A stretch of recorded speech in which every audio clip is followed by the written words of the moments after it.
Presse-papier camerounaise, eh bien on va le savoir tout de suite en nous rendant à Yaoundé où nous attend monsieur Ghislain Pierre Essolo. Il a toujours le cœur enflammé de joie, malgré toutes les difficultés qu'il peut rencontrer au quotidien. Bonjour Ghislain Pierre Essolo, c'est à vous.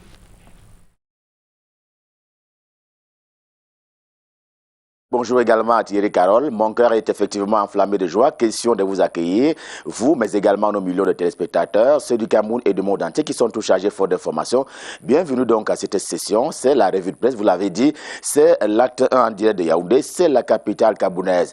Et c'est tout à fait logiquement que Cameroun Tribune, le quotidien camerounais à capitaux publics, fait sa principale une ce matin sur le triomphe de la 37e promotion de l'école militaire interarmée du Cameroun EMIA, car c'est cette mi-journée que le chef de l'État, chef suprême des armées, Paul Biya, préside la dite cérémonie. Ce sera d'ailleurs à la cour d'honneur de la brigade du quartier général ici même à Yaoundé. Ce sera à titre de rappel un grand moment dont le cœur sera la remise des épaulettes aux lauréats de la promotion baptisée au nom du général de division Kodji Jacob. Voilà donc la une principale de Cameroun Tribune dans sa livraison de ce vendredi. Essingan, l'hebdomadaire Essingan est également en kiosque ce jour. Lui aussi tient l'épée de triomphe avec une photographie presque identique ou sinon identique à celle de Cameroun Tribune de ce matin. Le journal parle d'un temps important pour l'alimentation de nos forces de défense et armées par ces temps de lutte contre le terrorisme et des séparatistes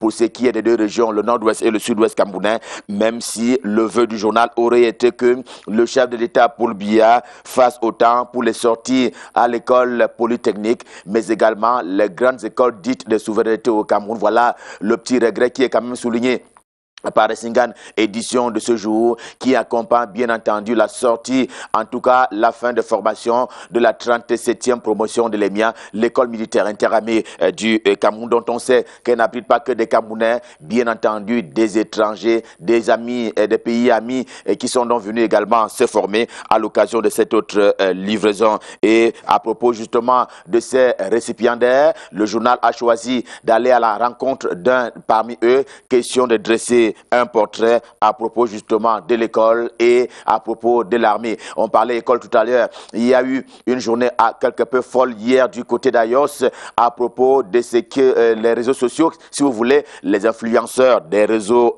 sociaux ont annoncé. Le quotidien Mutation de Gab, Georges-Alain Boyomo, parle de confusion qui s'est très vite installée quand ces influenceurs sociaux justement ont annoncé le professeur avoir été giflé par madame le sous-préfet. Apparemment, un règlement de compte entre elle et le proviseur du lycée bilingue d'Ayos, mais l'enseignant n'a jamais été giflé, encore moins gardé à vue. Ce sont là les précisions qu'il fallait faire en compagnie du quotidien Mutation, édition de ce jour. Mutation de la deuxième une. Ce matin est faite des campagnes électorales dont on sait qu'elles s'ouvrent demain au Cameroun dans la perspective des élections législatives et municipales du 9 février prochain, voire impossible justement, mais surtout difficile pour ce qui est des conditions financières à la fois des partis politiques de l'opposition, mais également de la communauté de la presse. Et voilà la question qui est posée ce matin, formulée par le quotidien Mutation. Elle a donc trait au financement public de la dite activité en faveur de ces acteurs, deux acteurs on ne peut plus importants et même indispensables dans le cadre du processus électoral dont on sait qu'il est en cours au Cameroun, et je le disais tantôt, qui va arriver, qui va donc atteindre sa vitesse de croisière le 9 février prochain avec le vote pour lequel les Camerounais sont appelés aux urnes pour désigner leurs conseillers municipaux et également leurs élus de la nation, pour parler ainsi des députés. Ce sera davantage difficile pour ce qui est des deux régions du nord-ouest et du sud-ouest camerounais à propos justement de ces actes des séparatistes. D'ailleurs, le journal de Horizon, c'est un journal camerounais d'expression anglaise, édition de ce jour, donne à juste titre la parole aux députés Fobi du SDF, le Social Democratic Front. Eh bien, si le parti politique d'Eni John Fundi a finalement convenu de participer aux élections, reste que des réserves sont portées par l'élu de la nation qui appelle toujours une paix, mais une paix négociée entre le gouvernement de la République et les séparatistes. Voilà un peu la proposition qui est formulée par le député Fobi dans les colonnes du journal des Horizon, édition de ce jour. Mais le processus électoral est bien entendu engagé. D'ailleurs, une édition spéciale éditorial de l'Épervier en kiosque ce vendredi donne à dire et à voir justement quel est l'enjeu du côté de la Damawa, dont le chef-lieu est Ngaoundéré, en focalisant, vous le voyez, une principale sur Ala Diabo, c'est le milliardaire de la ville capitale de la région du Château d'eau du Cameroun, la Damawa, qui s'avère d'ailleurs militant du Rassemblement démocratique du peuple camerounais RDPC, et il fait partie des fidèles. Il est donc fidèle parmi les fidèles du président Paul Biya. Dixit l'Épervier en kiosque ce jour. Le soir, pour sa part, propose justement de ne pas si vite quitter le sujet, la question qui oppose la Direction générale des impôts au JICAM, le groupement interpatronal du Cameroun, dont on sait qu'il a commis une lettre à l'adresse du président de la République, question de se plaindre du trop perçu ou alors des impôts qui sont mal ou un peu trop revendiqués de la part de la DGS et de la DGI, la Direction générale des impôts, à l'adresse des patrons camerounais. Mais pour le journal, il est question ce matin de redire que ces patrons-là veulent faire le paiement des impôts dont certains accusent des arriérés des salaires une facultativité. Et c'est la raison pour laquelle il y a dans cette pomme de discorde. Les faits de redressement dont on parle dans les colonnes du journal ce matin sont ceux du redressement fiscal, et ils redoutent, eux les patrons, ce redressement-là, et c'est la raison pour laquelle ils ont donc voulu utiliser contre celui qui affiche de bons résultats, dit le journal, la mauvaise foi et les mauvaises intentions de Mopa Fatouan, qui sont ainsi énumérées dans cette correspondance du JICAM qui est adressée au président de la République. Le journal La Veuve traite également de cette question ce matin. Il fait autant en signalant que la lettre du président du groupement interpatronal du Cameroun, le JICAM, et justement son président, Sieur Tawamba, s'avère en train de faire et de mener une tentative de déstabilisation d'une structure au résultat connu de tous. C'est ce que dit le journal La Veuve, édition de ce jour. D'ailleurs, l'Épervier en rajoute que Mopa Fatouan est un baroudeur. Vous allez le voir à une principale, un baroudeur qui est cependant persécuté à cause de son travail bien fait, et qu'en fait, le patronat veut se soustraire de l'obligation de paiement, et c'est une obligation de paiement des droits en termes d'impôts, obligation donc fiscale, mais tout à fait légale, et c'est ce à quoi veulent s'extirper justement les patrons au Cameroun, si l'on s'en tient aux explications qui sont proposées par le quotidien L'Épervier. Le journal répète, l'hebdomadaire de feu Richard Tounombe est également en kiosque. Il pousse d'ailleurs le bouchon plus loin en faisant un rapprochement entre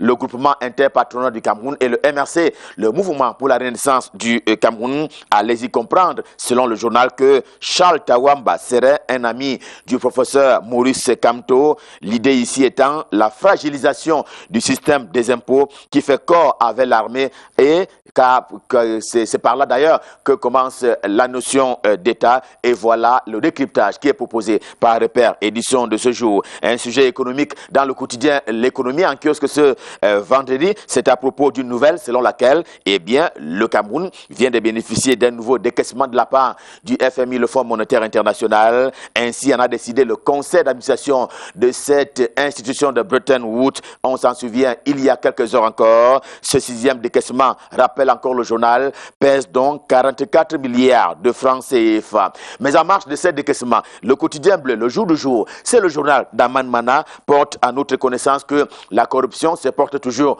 aussi bien sous le ciel du renouveau. Elle se porte bien au Cameroun. En tout cas, elle n'a pas reculé. Au contraire, le Cameroun qui avance dans l'indice de perception de la corruption, mais négativement. Le quotidien bleu s'appuie d'ailleurs sur les données de Transparency International qui a publié hier un autre rapport. Lequel rapport met le pays de Paul Biya au 153e rang au classement mondial des pays les plus corrompus. C'est dire que le journal donne à dire que Yaoundé a dégringolé dans le sens de la considération justement des efforts qui ont été consentis dans le cadre de la lutte contre la corruption et le détournement de fonds publics. D'ailleurs, selon le quotidien bleu, le Cameroun a dégringolé, reculé de 13 places, partant du bon au moins bon.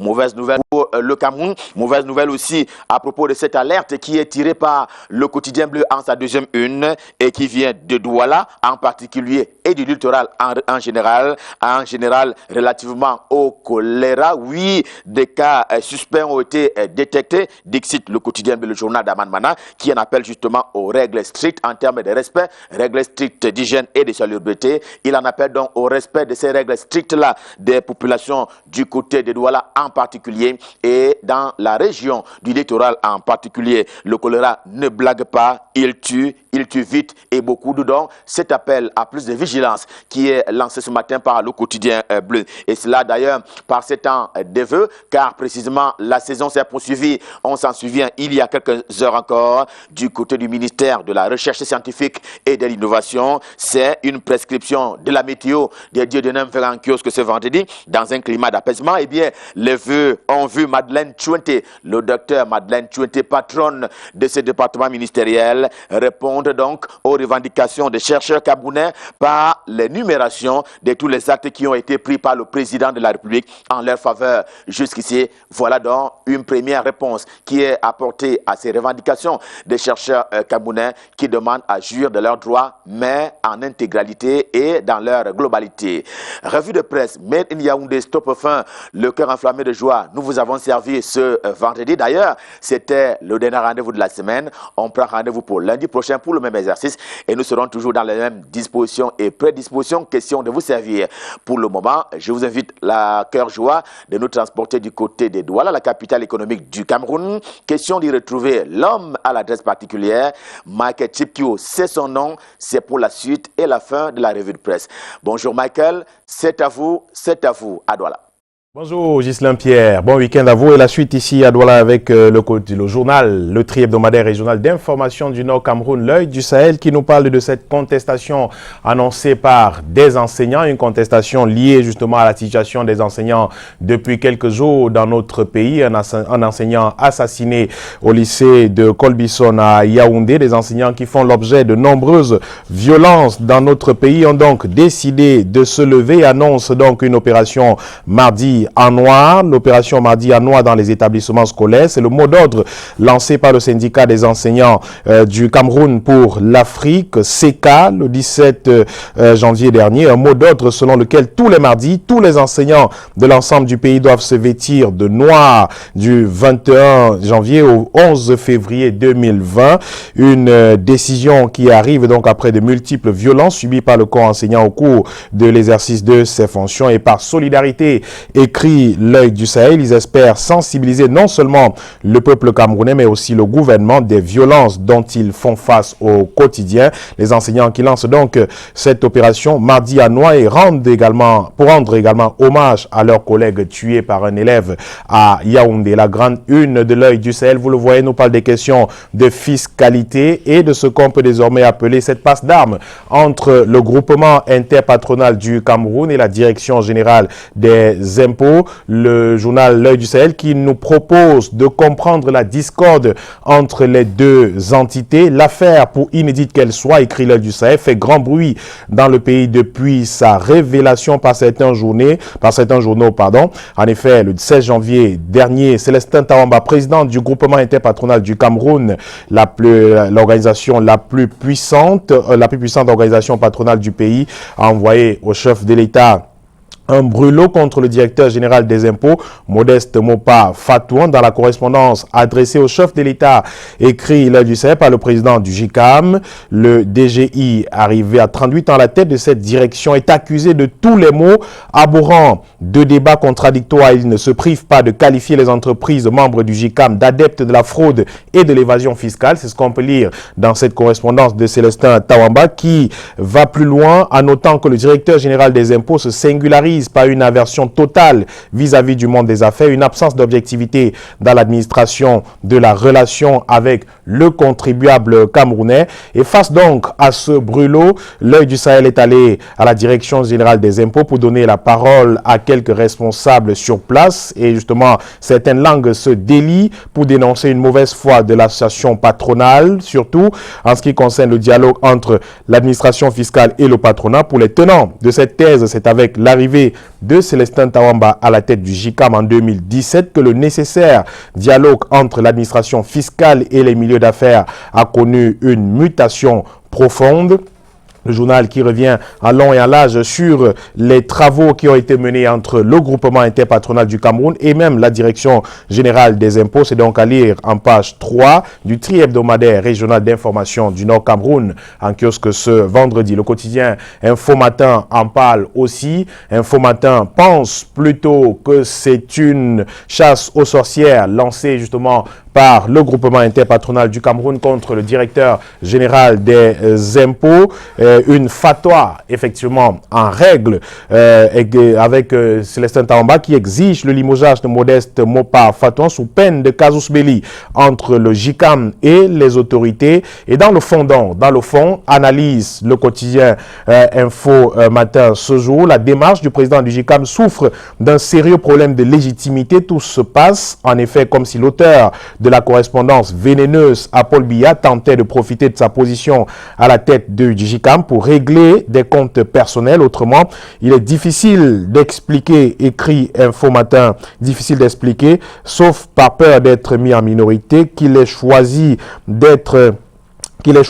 justement d'agir seul au nom d'une institution revendiquant plus de 1000 adhérents à ce jour. Une entourloupe donc, écrit Info Matin, qui ne passe visiblement pas auprès de certains membres de la corporation qui ne se reconnaissent pas dans ce que le journal appelle la fouberie orchestrée pour demander la tête du directeur général des impôts. La nouvelle expression justement un peu plus rationnelle sur la question et donne la parole à un expert des questions fiscales, Pierre Alaka, le professeur Alaka, qui analyse à sa façon cette correspondance du président du groupement interpatronal du Cameroun, professeur d'université, conseil fiscal agréé, CEMA, qui décortique justement cette correspondance adressée au président de la République, qui dénonce les manœuvres du directeur général des impôts. C'était donc à lire et à beaucoup apprendre justement de cette sortie de Pierre Alaka, qui met justement les deux parties côte à côte en décryptant, en analysant de façon froide effectivement cette sortie du président du groupement interpatronal du Cameroun sans prendre de position. Une analyse tout à fait impartiale à retrouver dans le quotidien. La nouvelle expression en kiosque ce jour. Le journal parle également des questions d'élections dans notre pays. Le double scrutin de février prochain et ces grosses inquiétudes notées chez certains partis politiques au sujet du financement de la campagne électorale, la représentation au sein des bureaux de vote, des membres des bureaux de vote qui sont notamment des points de discorde soulevés par de nombreux acteurs politiques. Qui parlent également des bulletins de campagne, des représentants et bien d'autres. Ces différentes craintes sont enregistrées et relayées par le quotidien La Nouvelle Expression en kiosque aujourd'hui, qui parle également de cette réaction du maire de la commune d'arrondissement de Douala Premier, qui réagit après ce que le journal appelle une sorte de tir groupé contre sa commune. Des vifs commentaires annoncent une campagne houleuse par rapport à la gestion globale de la commune par le maire sortant. Les différents candidats y vont, chacun selon son questionnement et ses certitudes. La mairie qui a d'ailleurs réagi sur la question il y a quelques jours en mettant à disposition du public quelques chiffres sur la gestion financière de la mairie, sur la construction également de l'hôtel de ville qui n'a cessé de faire problème jusqu'à ce jour. Le quotidien Le Messager également qui aujourd'hui parle d'élections et de corruption. Il faut éviter ces pratiques en cette période électorale. Et l'appel est de Jean-Simon Pierre Ongola, effectivement, député RDPC, qui invite les différents candidats à lutter contre cette gangrène qui tue notre pays. Le germe de la corruption entraîne un déficit moral qui choque l'électorat. Peut-on lire dans cette sortie de Jean-Simon Pierre Ongola, je le disais, il est député du RDPC, non moins secrétaire de la Commission des affaires économiques à l'Assemblée nationale. Il met en garde les candidats en lice pour le double scrutin du 9 février prochain sur l'urgence de poser le diagnostic et proposer des solutions pour lutter contre la corruption dans notre pays. La grande une du quotidien Le Messager nous reparle de la crise dans les régions du nord-ouest et du sud-ouest du Cameroun avec ses sorties musclées de l'armée camerounaise et ces inquiétudes qui planent toujours et pèsent sur les élections dans les régions du Nord-Ouest et du Sud-Ouest qui baignent dans un conflit armé depuis plus de 3 ans maintenant entre les forces de défense et de sécurité camerounaises et les combattants séparatistes. Il y a moins d'un mois, le siège d'Elections Cameroun a été ravagé par les flammes et les combattants séparatistes qui avaient revendiqué plutôt cet acte criminel en annonçant de poursuivre leur destruction et leur campagne pour boycotter la tenue du scrutin dans les régions du Nord-Ouest et du Sud-Ouest du pays. Et devant donc la furie des bandes armées, écrit le messager des bandes armées séparatistes qui ont encore de la ressource malgré les raids qui deviennent réguliers, nos forces de défense et de sécurité ont nettement intensifié le volume, le rythme de leurs opérations terrestres et étendu leur portée dans les régions du nord-ouest et du sud-ouest du Cameroun. Le gouvernement a ainsi augmenté d'un cran son niveau d'alerte dans ces 2 régions de notre pays. Hélicoptères de combat, avions de reconnaissance et renforts de soldats sur le terrain. Les sécessionnistes rencontrent donc désormais de grosses difficultés à se regrouper et à coordonner leurs activités. Coupés de leur base, de plus en plus mal ravitaillés en armes, les séparatistes ne conduisent plus d'engagements frontaux avec l'armée camerounaise, conclut le quotidien Le Messager en kiosque ce vendredi. Merci beaucoup, M. Michael Tipkio. Et d'ailleurs, ce vendredi est un jour spécial dans la vie d'une personne que vous connaissez. Elle apprécie ce que vous faites. Eh bien, c'est Madame Rosine Twimba. Madame Rosine Twimba, vous avez un an de plus ce matin. Merci pour cette fidélité à l'endroit de Canal Matin. Madame Rosine Twimba. Alors, ce week-end, Michael Tipkio. Oui. Ce début de week-end. Début de week-end, oui. Pas beaucoup de boulot. Le week-end d'ailleurs déjà. Ouais. Oui, beaucoup de boulot. Oui. Il faut un temps pour le loisir. Beaucoup de boulot et du temps pour le loisir, naturellement, comme tous les vendredis. Alors, ce vendredi, qu'est-ce que vous ferez? Vous faites un petit voyage parce que vous aimez le tourisme, oui, paraît-il. pourquoi pas. Peut-être un petit déplacement prévu dans une localité du Cameroun parce qu'il faut découvrir. Découvrir un pays plein de richesses Bon, et ça autres. va. Vous savez que comme on est à la télé, il ne faut pas donner le programme du week-end. Non, on n'a pas de programme. On dit juste qu'on va... On va bouger. On va tourner, on va observer mais les on scènes. sera toujours... observer les scènes de part et d'autre. Merci. Passez un excellent week-end, Monsieur Michael Tipkio. Revenez-nous lundi, s'il vous plaît, pour une autre revue de presse. Il est 7h passé de 22 minutes. C'est le moment de s'intéresser à une page bleu azur. Oh, quel beaucoup d'oreilles. Comment?